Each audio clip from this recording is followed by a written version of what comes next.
பச்சை கலர் ஓணம் நீங்கள் யாராவது இப்படி பார்த்துருக்கீங்களா? அபூர்வமான உயிரினம். பச்சை கலரில் ஓணான்னு பார்க்குறது ரொம்ப அரிதானது. இது பச்சோந்தி கிடையாது, பச்சை ஓணான். பச்சோந்தின்னு நினச்சிடாதீங்க. பச்சோந்திக்கு வால் சுருண்டு இருக்கும்.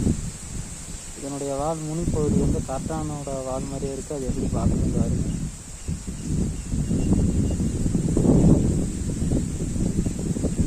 திருப்பி பார்க்குது வீடியோ இருக்கிறத. என்ன செய்யுதுன்றத பார்ப்போம்.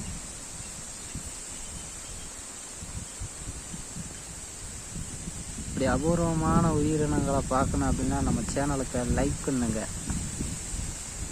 எத்தனை பேருக்கு இது போல் பச்சை கலர் ஓணான தெரியும்னு வீடியோவில் கமெண்ட் பண்ணுங்கள். வீடியோவை பார்த்துட்டு